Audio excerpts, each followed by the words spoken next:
চট্টগ্রামে আয়োজিত জগন্নাথ দেবের রথযাত্রায় অংশগ্রহণ করে ভক্তদের মাঝে শরবত ও ফল বিতরণ করেছেন সনাতনী স্বেচ্ছাসেবী ফাউন্ডেশন। সনাতন ধর্মাবলম্বীদের অন্যতম প্রধান ধর্মীয় উৎসব শ্রী শ্রী জগন্নাথ দেবের রথযাত্রা। চট্টগ্রাম সহ বিভিন্ন জেলা ও উপজেলায় রথযাত্রা উৎসব পালন করেন সনাতন ধর্মাবলম্বীরা। সে ধারাবাহিকতায় চট্টগ্রাম ইসকন প্রবর্তক শ্রীকৃষ্ণ মন্দির কর্তৃক আয়োজিত হয়েছে বৃহত্তর রথযাত্রা, যাতে অংশগ্রহণ করেন সনাতনী বিভিন্ন ধর্মীয় সংগঠন। তার মধ্যে সনাতনী স্বেচ্ছাসেবী ফাউন্ডেশনের আয়োজন ছিল মনোমুগ্ধকর। চট্টগ্রাম চট্টেশ্বরী কালীবাড়ি সংলগ্ন মগধেশ্বরী মন্দির প্রাঙ্গণে তাদের আয়োজনে ছিল তুলসীধাম নন্দনকানন থেকে আগত বিশিষ্ট গীতা পাঠক ও গীতা অনুরাগী ভজন সঙ্গীত শিল্পী শ্রাবণ রায়ের কণ্ঠে শ্রীমদ্ ভগবত গীতা পাঠ। দুপুর 12 ঘটিকায় বিতরণ করা হয় মহাপ্রসাদ। এই ফাউন্ডেশন সবসময় সধর্মীয় সকল কাজে, সকল সাংস্কৃতিক অনুষ্ঠানে নিজেদেরকে নিয়োজিত রেখে চেষ্টা করে থাকে যে ভক্তবৃন্দরা আসবে তাদের সেবায় নিয়োজিত হওয়ার জন্য। তারই পরিপ্রেক্ষিতে আমরা চট্টগ্রাম বিভাগীয় টিমের পক্ষ থেকে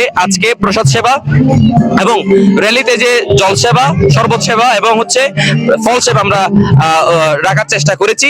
এবং সেই সাথে আমরা প্রবর্তক ইসকন শ্রীকৃষ্ণ মন্দির থেকে যে র্যালি হবে, এই র্যালিতে যুক্ত থেকে রথযাত্রা, বিশেষ করে বলদেব, সুভদ্রা এবং জগন্নাথ দেবের যে রথযাত্রা, সেই রথযাত্রায় যারাই উপস্থিত হবে সকলকে আমরা সেবা দেওয়ার জন্য চেষ্টা করব। সকলকে জানাই আবারও শুভেচ্ছা। জয় জগন্নাথ। এরপর দুপুর 2 ঘটিকায় চট্টেশ্বরী মোড় থেকে ইসকন প্রবর্তক শ্রীকৃষ্ণ মন্দির হতে আসা শোভাযাত্রায় যোগদান করেন সনাতনী স্বেচ্ছাসেবী ফাউন্ডেশনের সকল সদস্যবৃন্দ। সনাতনীদের মাঝে আমরা যে একটা এই আনন্দের একটা বার্তা যে পৌঁছাতে পারছি, এটাই সনাতনী স্বেচ্ছাসেবী ফাউন্ডেশনের কে আমি ধন্যবাদ জানাচ্ছি।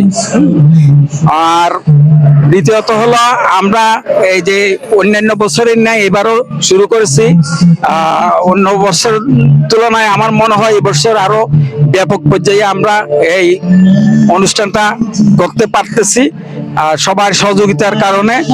তো আমি চাই আমরা সনাতনীরা যদি এইভাবে এগিয়ে আসি, ভবিষ্যতে আমরা আমাদের সনাতনীদের একটা মূল্যবোধ হিসাবে আমরা গুরুত্ব বহন করতে পারবো। ফাউন্ডেশনের পক্ষ থেকে প্রত্যেক বছরের ন্যায় এবছরও আমাদের রথযাত্রা প্রোগ্রাম অনুষ্ঠিত হয়ে থাকে আমাদের চট্টেশ্বরী কালী মন্দির শ্রী পাশে মুক্তেশ্বরী মন্দির থেকে। প্রত্যেক বছরের থেকে এই বছর আরো আমরা চেষ্টা করি প্রত্যেক বছরের থেকে আমরা একটা এগিয়ে যেতে, এবং গত বছরের তুলনায় এবার একটা এগিয়ে আছে আমাদের। এই সাথে গত বছরের তুলনা থেকে এই বছর আমাদের টিম আরাধনা যুক্ত হয়েছে এবং পার্শ্ববর্তী আমাদের ফল সেবা যুক্ত হয়েছে। আমরা ভবিষ্যৎ কামনা করি আগামী বছর আরো আমরা আরেকটা যাতে 2 ধাপ এগিয়ে যেতে পারি, এটা আপনাদের সকলের থেকে আমরা কামনা করি। এবং এগুলো সবকিছু আমরা করার মাধ্যমে আমাদের সকল উপদেষ্টা মন্ডলী এবং সকল স্বেচ্ছাসেবকের কৃতজ্ঞতা আছে, গতিকে আমরা এই অনুষ্ঠানটা সুস্থ এবং সফলভাবে অনুষ্ঠান করতে পারি। শোভাযাত্রায় তাদের বিশেষ আকর্ষণ ছিল টিম আরাধার ধর্মীয় সঙ্গীত পরিবেশন সহ শোভাযাত্রায় অংশ নেওয়া হাজার ভক্তের মাঝে শরবত ও ফল বিতরণ। সঙ্গীত শিল্পী আরাধার ধর্মীয় গানে নেচে গিয়ে আনন্দ ও উৎসবের মধ্য দিয়ে তারা সমাপ্ত করে মঙ্গল শোভাযাত্রা। কাঞ্চন শর্মার পাঠানো তথ্যচিত্রে কণ্ঠে পূর্ণিমা হালদার, সত্য সনাতন টিভি, চট্টগ্রাম।